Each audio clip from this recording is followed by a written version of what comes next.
I'm delighted and honored to be here today in the Clinton School of Public Service. It's very satisfying to have this opportunity to get to know different cities and meet with people from all walks of life across the United States.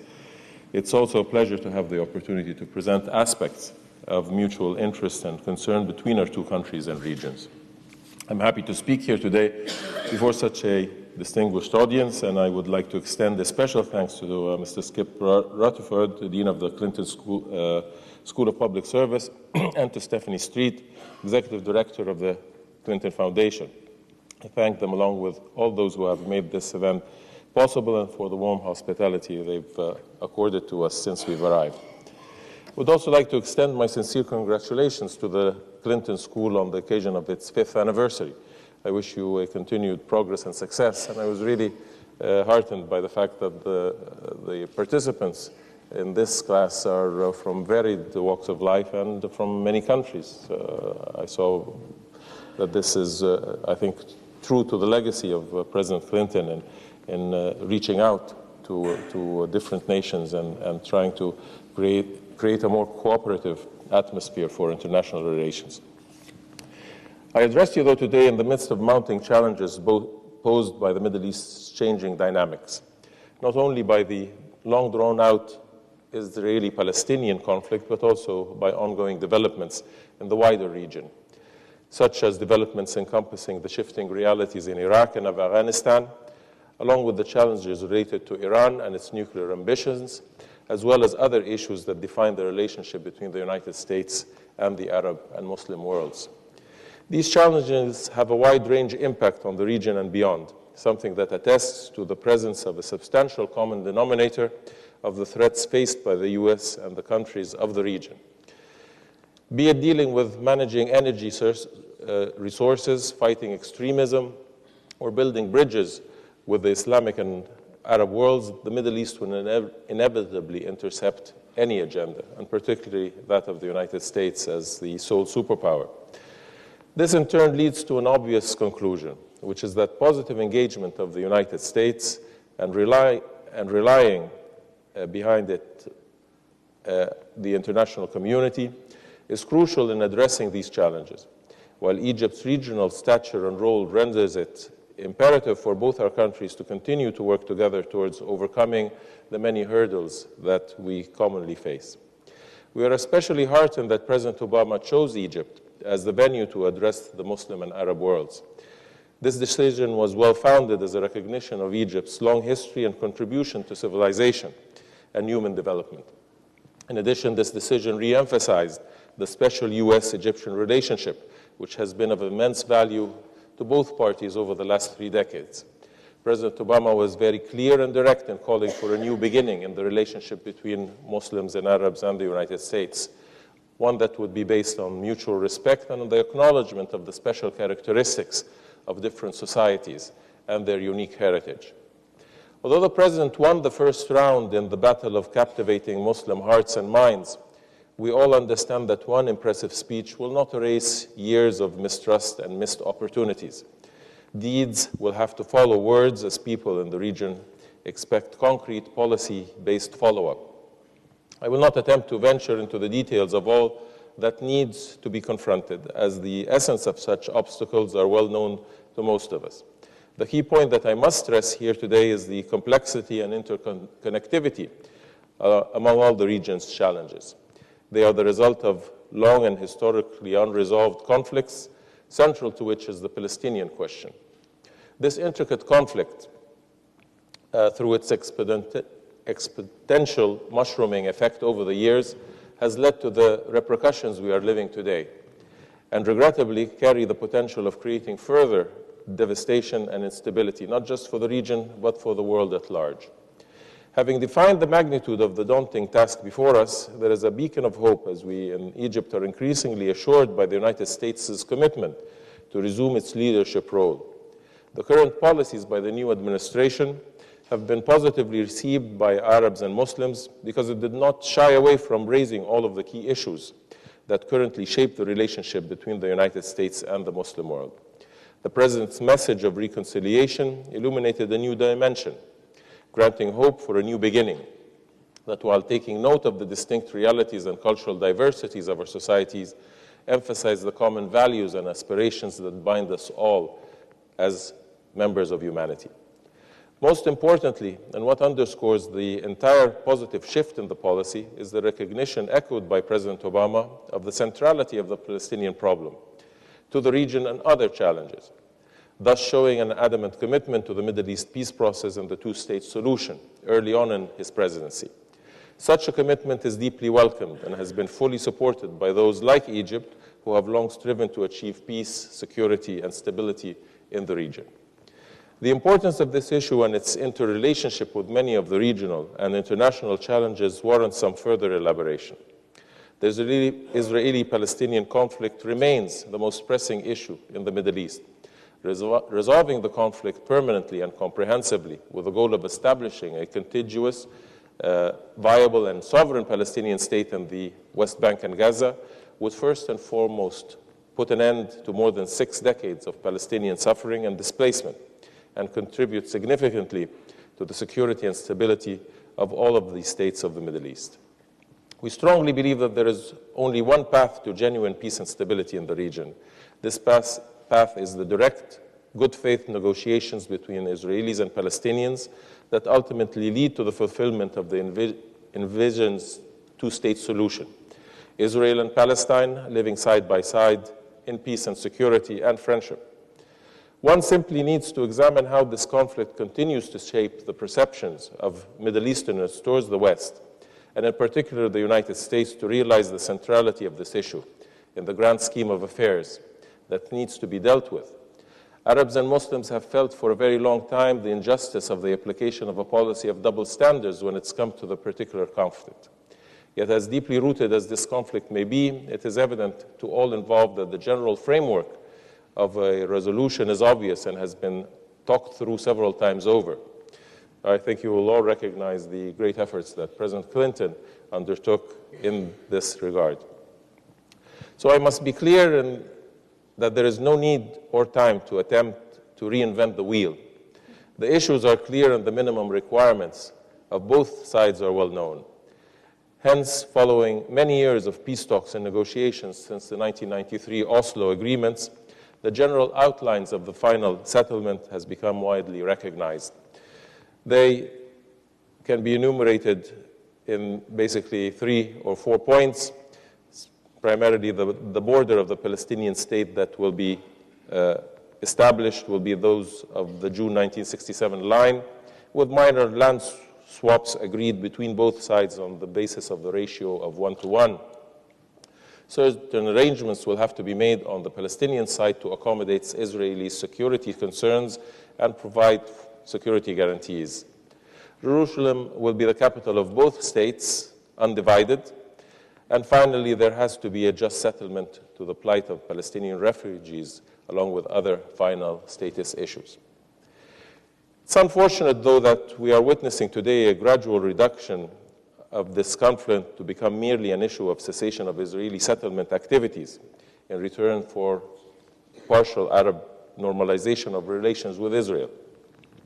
This is a dangerous paradigm as it suffocates the essence of a viable solution.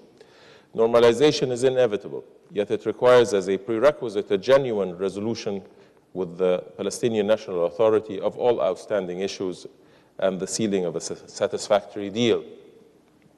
And no matter how much effort is put in trying to negate the value of the Arab Peace Initiative, it still remains a courageous step by the Arab world which provides for a regional incentive for Israel to reach a final agreement with the Palestinians. The bottom line is that we cannot, in the 21st century, accept the occupation of one people of another. Equally critical, we must uphold everyone's right to live in peace and security. Compromising on these fundamentals, using whatever pretext, is unacceptable. These are our shared values, be they applied in the occupied Palestinian territories or anywhere else in the world. Human dignity must be upheld, and I am sure that there is a universal consensus amongst all in that regard. Of course, I can speak here for hours about the many impediments that need to be dealt with. An important element remains the necessity that Israel freezes all settlement activities in the Palestinian territories, including what is described as natural growth. as well as dismantling any settlement outposts. Settlements are illegal and violate previous commitments. Yet the continued insistence to carry on building settlements under any justification erodes the very basis of the two-state solution, and hence undermines all efforts to build confidence and achieve peace. In the same vein, the deteriorating situation in Gaza is alarming, as people are deprived of most of their basic needs. Any argument aimed at justifying this dismal situation remains irrelevant and is contrary to every declaration regarding the importance of upholding human rights. Though conditions in the West Bank are better, the continued presence of not only settlements but also hundreds of checkpoints and roadblocks effectively strangle the towns and villages of the West Bank. Even current progress is miniature in relation to the magnitude with which more of the basis of the existing economic situation is assessed. The separation wall is also a huge hurdle to overcome. Many parts of it today encroach on considerable areas of Palestinian land. The Israeli government must recognize that the two-state solution is the political horizon of any peace negotiations. The creation of a sovereign, contiguous, and viable Palestinian state on the territories occupied in 1967 is the only path that will lead to a real permanent peace in the Middle East. At the same time, setting preconditions would only undermine the prospects of a negotiated settlement. The alternative is what former President Carter hinted to in his recent op-ed in the Washington Post. That is the alternative of adopting a single-state solution, where one state would encompass all of the inhabitants of this geographic area, whether they are Israeli Jews or Christian and Muslim Palestinians of the West Bank and Gaza. Needless to say, the demographic aspects of this solution would be very low on the Israeli list of desirables. The role of the U.S. in overcoming these impediments is crucial. Only the United States can play the role of a catalyst and broker to help both parties, particularly Israel, make the hard decisions needed to end the conflict once and for all. This is why we are encouraged by the signs of determination from the new American administration to effectively undertake this responsibility. We are also greatly encouraged by President Obama's forceful recommitment to the peace process and the two-state solution. We believe the United States has the responsibility and the interest to achieve these goals. And as always, Egypt stands ready to engage fully with our friends in Washington in this endeavor. On the other hand, I must not overlook the unfortunate current situation among the Palestinians themselves. Egypt, on its part, is ready and willing to support not only in consolidating the ceasefire between Israel and the Palestinian factions in Gaza, but has been working tirelessly to arrive at a reconciliation among the various Palestinian factions so as to provide an opportunity for them to negotiate a peace agreement with the Israeli government. The path so far has not been an easy one, and our efforts have faced many hurdles and some setbacks. Yet some progress has been made towards the goal of reaching some form of formula that serves the common interests of all sides. Ladies and gentlemen, moving on to the other challenges, I must stress again that these obstacles are derivatives of the core Israeli-Palestinian problem that continues to serve as fuel for other agendas in the regions, which insist on utilizing the volatile situation to incite Arabs and Muslims around the globe. Indeed, the region demonstrates signs of a wider conflict among a number of regional and international actors and their conflicting interests. The daunting challenge of resolving them has become even more complicated. Resolving the Palestinian conflict, or at least paving the way for a clear show of a genuine peace process being restarted, is the ultimate path to treat the current state of hopelessness. But there are also parallel endeavors that are related to the socio-economic well-being of our region's societies. Investing in education and technology, know-how transfers would better prepare our nation's youth for the future while helping them integrate into rather than become isolated from a globalized world. Hence, a different mindset would be shaped, one that would be impossible for the alignment of extremism to strike. Through educational scholarships, vocational training programs, increased assistance in the fields of technology and development, leaps will be made on the tangible and intangible levels. The U.S. and the West in general can promote advances in all sectors through an aggressive adoption of programs and projects which aim at improving the situation and alleviating the suffering from conflicts and years of neglect. Moreover, another key challenge is posed by radical ideologies that are diffused among the less fortunate and vulnerable, as they are the ideal fertile soil for that. Strengthening our ability to counter such extremist ideologies is essential in resisting the destructive forces of backwardness. And like the crux of many other issues, the seeds of extremism lies in the apparent injustices in many conflict areas. The key, therefore, is to rid the extremists of their tools, changing the region's psychological mindset towards the West, a goal that could enhance global harmony. In that context, we believe that the policy of projecting the true nature of Islam, both among Muslim communities and equally important in the West, could be of a great benefit. Egypt believes in the mission to disseminate the true, tolerant, broad-minded teachings of mainstream Islam, as it has done throughout the centuries, as the beacon of modernization in the entire Muslim world. A different major challenge facing the Middle East is regional security and the proliferation of nuclear weapons in the region. Egypt, which has been at the forefront of ongoing efforts to rid the Middle East of nuclear and other weapons of mass destruction, strongly welcomes President Obama's commitment to seek a world free of nuclear weapons and looks forward to working with this administration closely towards implementing this vision in the Middle East and in the world at large. In this context, Iran's regional and nuclear ambitions have caused a considerable level of concern and anxiety throughout the Middle East. We have specifically witnessed increasing indications of Iranian efforts to adversely influence the state of affairs in the Arab world to serve its own political aims. Egypt rejects ongoing Iranian efforts to extend its influence in the region, including any attempts to acquire nuclear weapon capabilities. No country in the region, including Iran, should acquire nuclear weapons. Yet at the same time, all countries have the inalienable right for nuclear peaceful uses according to the provisions of the Non-Proliferation Treaty and the statute of the IAEA. There is a pressing need to strengthen the NPT regime. One way to do so is to realize the treaty's universality in the Middle East.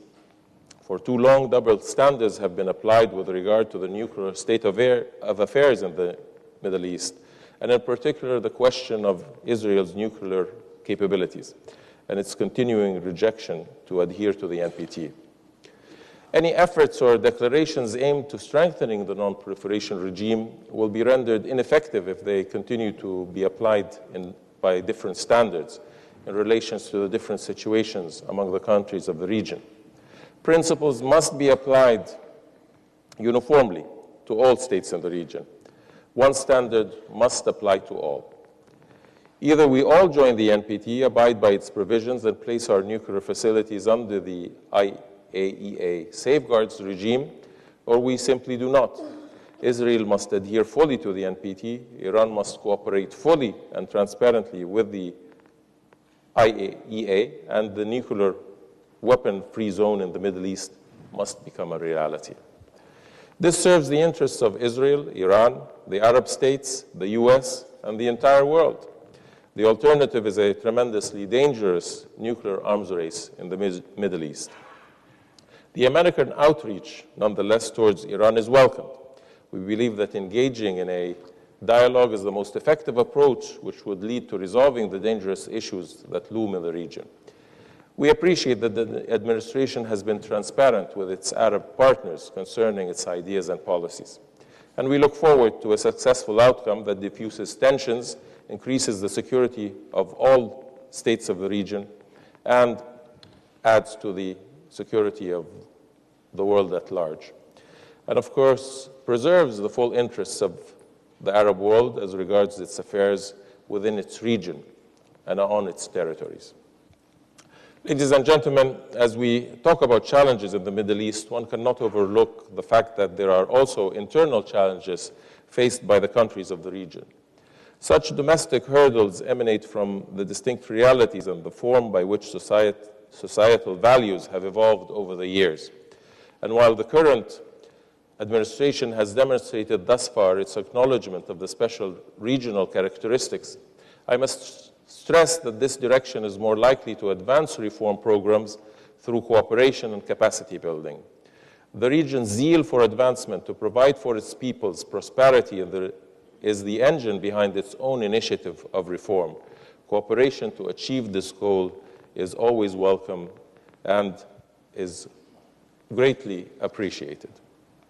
Egypt, for example, has been undergoing a process of comprehensive political reform aimed at broadening political participation, ensuring freedom of expression, upholding human rights, and empowering and enabling women, as well as revitalizing civil society's organizations to participate fully and effectively in public life. The ultimate objective is to ensure the trickling down of the benefits of an integrated scheme of political and socio-economic reforms to society as a whole, men, women, the elderly, and the young, without prejudice to race, religion, social standards, ideology, or political affiliation. The political transition in Egypt is certainly evolving. 2005 was a landmark year in the democratic process with the constitutional amendment allowing for direct multi-candidate presidential elections for the first time. Then another important milestone was achieved in 2007 as the Egyptian electorate voted in favor of sweeping amendments to Egypt's constitution. The 34 amendments submitted to the referendum were drafted by the Egyptian parliament and were the result of a long process of public debate. There are numerous other achievements pertaining to women's rights, child protection, religious freedom, political participation, and other developments which extend beyond the scope of today's event. Yet the main conclusion that I would like to share is that countries differ based on diverse political and cultural precursors, and that reforms on all dimensions represent an ongoing process which should be homegrown. This is crucial for it to be sustainable and irreversible. While being aware of the many challenges that still lie ahead in its reform process, Egypt is determined to confront them and to continue working towards creating a fully inclusive political process. Self-criticism reigns in internal debate. Ladies and gentlemen, President Mubarak's visit last month to Washington underscored all the mentioned points and expressed Egyptian logic in dealing with the enormous challenges ahead. In his meeting with President Obama, the officials in the administration, as well as all the personalities whom he met during his stay in Washington, President Mubarak highlighted the necessity of re-energizing peace efforts with an endgame vision, an objective that would set and provide for a clear, permanent resolution of the conflict, not just provisional measures that would allow for the status quo to perpetuate the facts on the ground. In addition, the Egyptian position was reiterated with regard to the need to address all regional issues in a forthright and dedicated manner through diplomacy and dialogue. I believe Washington and Cairo, through these fruitful meetings, saw eye to eye on all of these issues, as well as the mutual desire to reinvigorate the strong ties that bound our two nations. Ladies and gentlemen, Egyptian-US partnership is strong. We remain committed to this partnership, not only as an investment in our future and the future of our region, but as a permanent shield against forces that strive to advance their ulterior motives and agendas without concern for the well-being and stability of our part of the world. I trust that Egyptian-American cooperation will continue to be central in the efforts to bring peace, stability, development, and modernization to the Middle East.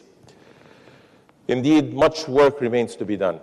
Yet, as always, Egypt stands ready to work with the American administration in achieving our common goals in the region. I thank you again for your hospitality and for your attention. I look forward to answering, to the best of my ability, any of the questions. Thank you very much.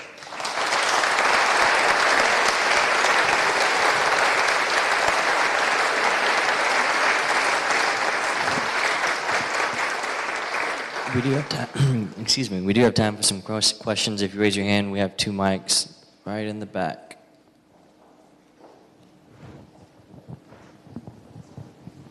Thank you. Good afternoon. Here I am. First of all, I love your country. I've been there and the people, and I just can't say enough about it. So thank you for your hospitality. As you said, the Middle East crisis between Palestine and Israel is very large on everyone's schedule. If President Obama was here today and asked you as an Egyptian, what were the top 2 items that you would recommend America could do to help the situation, what would those be? Well, it's always nice to start with a difficult question. Well, by virtue of the special relationship that exists between the United States and Israel, I think it is imperative that President Obama would use his deep intellect, his I think, understanding of the situation to instill on the Israeli government that both American administration and partners of the United States in the region are sincere in their aspirations towards peace, and thereby must somehow extract a final commitment on the part of the Israeli government and the Israeli people to the same objective. Now, it might be easier said than done, but I think the special relationship that exists does in itself provide a degree of the security assurances that are needed. And they are recognizable ones by Israeli society. But currently, I think it's really important that in that dialogue, I think the American president, with what he has developed in this period of, I think, a global commitment towards his efforts to create a more cooperative international dialogue can provide that understanding and can transmit that sort of commitment and thereby reinitiate the peace process and peace efforts. Bill, we're going to go all the way to the back in the white shirt.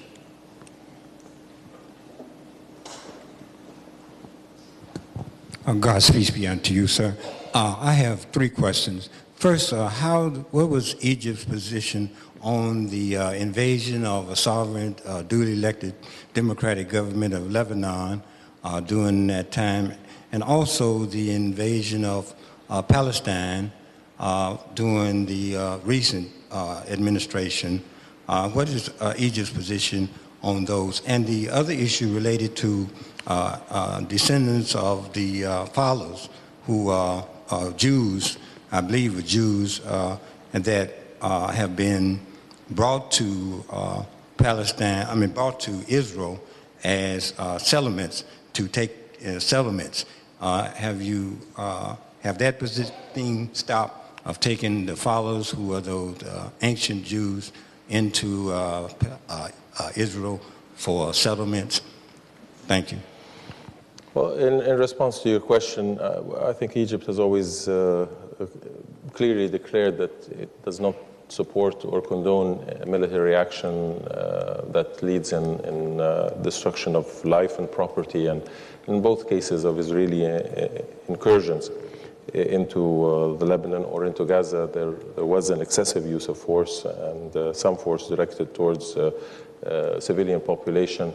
And the whole situation could only exacerbate the problems, increase the hatred, and in the end, time and time again, there is resorting to military force has never resolved anything in the region. It's only complicated. So we have, on both occasions, exerted great efforts by virtue of our relationship to all the parties, to Israel, to the Lebanese, to the various Palestinian factions, to restrain, as equally we had always opposed and criticized Hamas or the Palestinians in Gaza who are firing rockets into the southern Israel and targeting civilians. It's not something that we can at all accept or condone, and we believe that resorting to military violence on any side is not conducive or helpful to reaching a solution. Settlements are certainly a complicating factor. Over the last 30 years, the increase in the occupied territories of settlements, now there is approximately 300,000 Israelis living in the occupied territories. Now, much has been discussed about the necessity of declarations on freezing settlements or restricting settlements or containing settlements. And we lose sight in that dialogue of a very important issue, that settlements are illegal. Illegal under international law, illegal under humanitarian law. It is an obligation of an occupying power not to create settlements in those areas that have been occupied. Now, if we are, or we consider ourselves to have developed sufficiently as a society, as peace-loving nations, we cannot condone to a situation that goes outside the parameters of legality. And this is it. But we deal with practicalities also, and the practicality is that these settlements are there, and we must somehow contain their expansion, because their expansion erodes, as I mentioned in my speech, erodes the possibilities of what is recognized internationally as the solution to the conflict, the two-state solution. If these settlements continue, there will be no further territory for a Palestinian state to be established upon. And thereby, again, we revert to what might be termed now the one-state solution. And it is prospectively one that might cause greater tensions and certainly is not going to meet the aspirations of those involved. Neither the Israelis will be happy nor the Palestinians, and it will probably lead to a long and drawn-out conflict, maybe similar to the one in South Africa. Some already contend that there is a system of apartheid being applied in areas not only of the West Bank and Gaza, but also of Israel proper, because of the presence of, I think, 20% of the population are Israeli Arabs. So this is, I think, all of these issues have to be dealt with in a very direct manner, and the international community recognizes the illegality of the settlement activity, but because the problems have been so drawn out, everybody says one thing, but very little is done about it. We have a question over here. Please. Mr. Ambassador, thank you very much for being here. I think the Arab world and Egypt is characterized by political stagnation. In Egypt, for example, martial law has been imposed since 1981 when President Anwar Sadat was assassinated. Opposition leaders are harassed, have been jailed. The Muslim Brotherhood cannot run on a party list. My question to you is, what sort of effective democratic reform is Egypt pursuing? Well, let me clarify. I think there are some issues that are taken at face value with very little understanding of the circumstances pertaining to them. And much is always said about the application of martial law. All societies have special legislation to contend with special circumstances. It's not something that we've devised. You'll find it in most of the Western world, that there are constitutionally and legislatively laws that do take consideration of exceptional circumstances.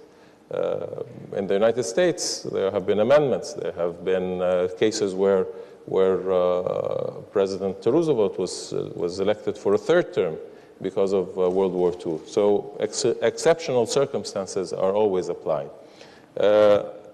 Martial law is four terms. Thank you for the. Martial law was applied because of the special circumstances of the assassination of President Sadat, and has been applied for a long duration, but it's only been applied in relations to combating terrorism. It's never been applied to any other form of political activity or civil activity in Egypt.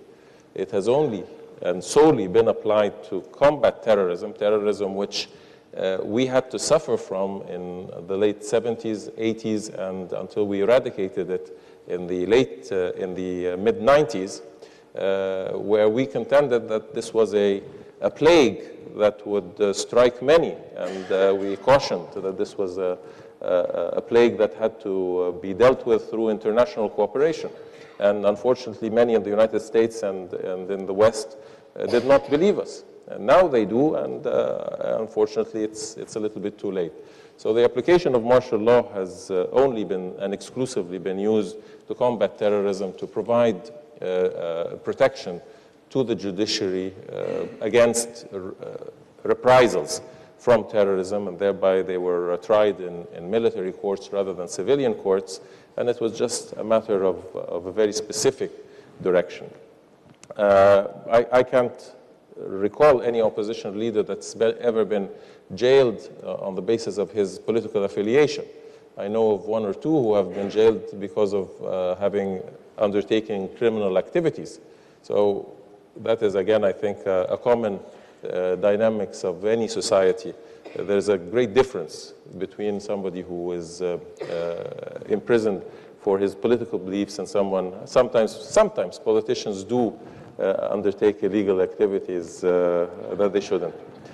The Muslim Brotherhood is I think, a very interesting prospect. Now, yes, the government has not allowed the Muslim Brotherhood to declare themselves as a viable political entity, because Egypt is a special place in the Middle East. Egypt has something of 8 to 10% of its population are Muslim, are Christians. Egypt is a secular country, and we do not encourage the creation of political parties based on religious affiliation. This is the majority refusing that its religion be directed towards a political entity.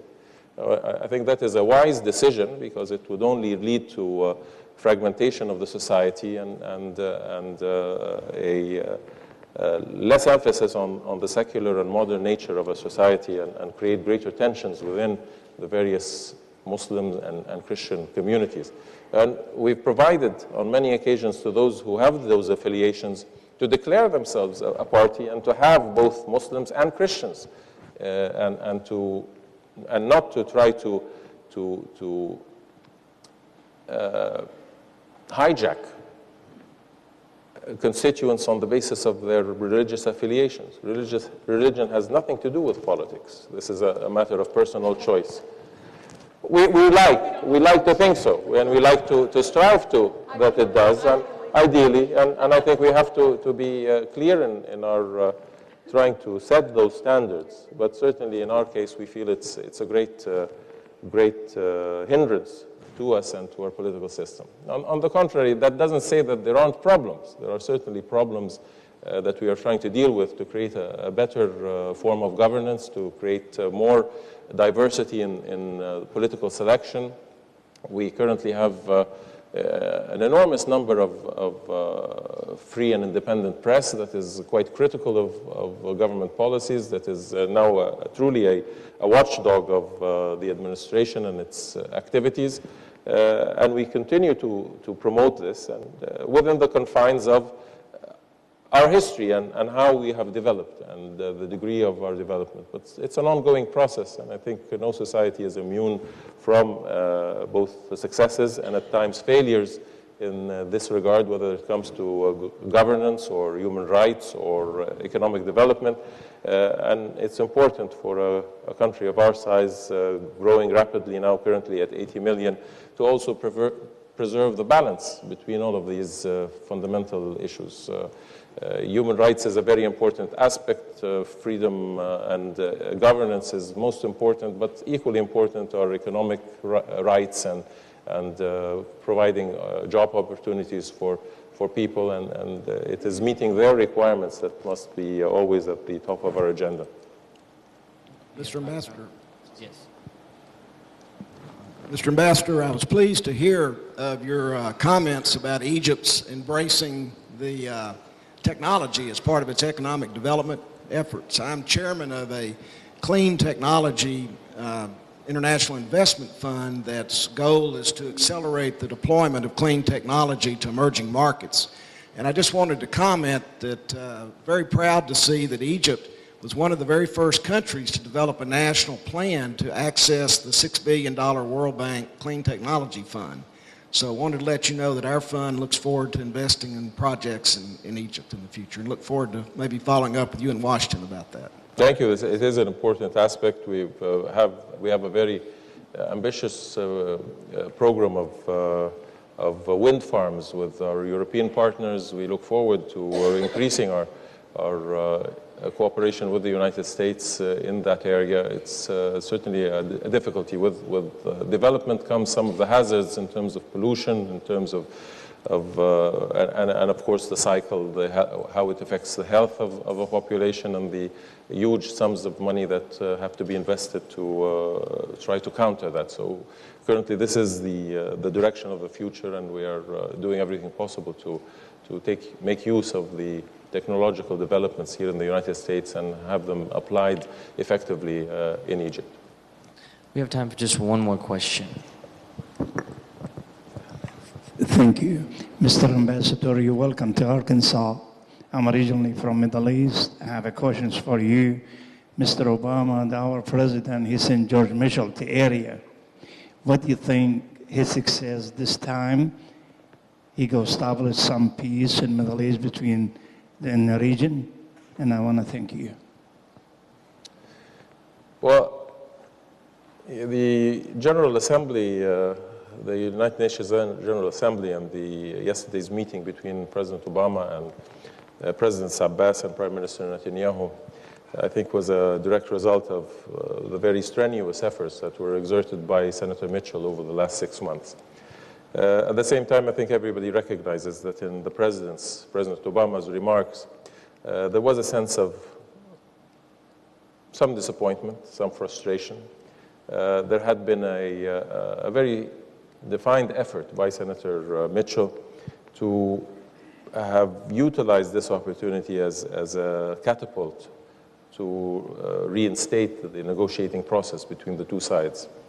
Unfortunately, the policy had been to extract concessions from both sides, primarily from Israel in terms of a declaration on its intention to freeze settlement activity, and from some countries in the Arab world, again, a further indication outside of the Arab Peace Initiative, which was endorsed in 2002 and which indicated the 22 countries of the Arab world willingness to totally normalize relations and diplomatic relations, friendly relations with Israel, provided that an end to the conflict, a negotiated end, was achieved.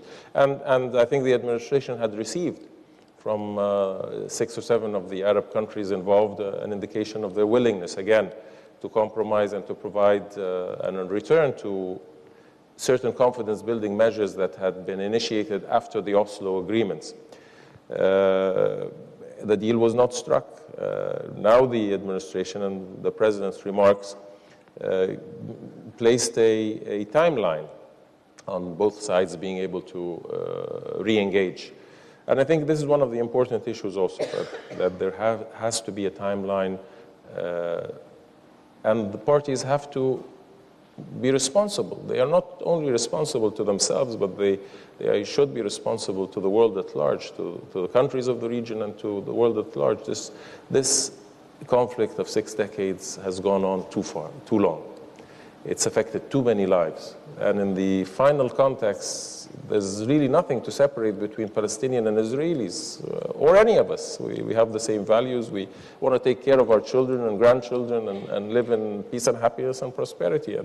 And many in the Arab world have crossed the psychological barrier. The issues are no longer referred to in black and white of right or wrong, or in the historical perspective, whose land was this and who was there before whom, but more are dealing with it from a much more practical perspective, hoping that they would end the conflict and thereby can redirect their efforts towards development, greater regional integration and cooperation. And thereby, the timeline that the president indicated yesterday is an important one. And it's important because if that timeline is not achieved, I think it's the international community's responsibility to address the reasons why that wasn't achieved and hold responsible those who have hindered what is a consensus among various nations of the world that this issue has to be resolved. So again, the president shows, and his administration, a great understanding and insight into this situation, a desire to contribute to its resolution, and their intentions are well received, as well as the policy. And like I said, the world is looking closely at the U.S. to ascertain that it will take the necessary measures, practical measures, to encourage the reinitiation of the negotiating process. So the current direction is fine, one that will be supported by Egypt. We are in close cooperation with the administration, with Senator Mitchell, who makes it a point to come to Cairo and meet with President Mubarak on each instance where he comes to the region. We do our best to encourage the Palestinian Authority and to encourage the Palestinian factions to be forthcoming. They themselves have instituted policies, whether through Prime Minister Fayyad, who is doing a marvelous job in securing the West Bank, combating extremist elements, providing economic opportunities so that people will redirect their efforts towards development, towards their well-being, rather than towards being ploys in the hands of radicals. And Egypt will continue to cooperate with the United States for what is a noble objective. And we can only appreciate the efforts of the administration and those of President Obama personally and the time that he has given to this issue, despite the various challenges that he faces here at home and towards the economy. But we said we live in a globalized world, and what happens in Little Rock certainly can, on many occasions, affect what's going on in Alexandria. So we think that this is a welcome development in world affairs, one that makes us all interconnected and strive to achieve the same objectives. Thank you.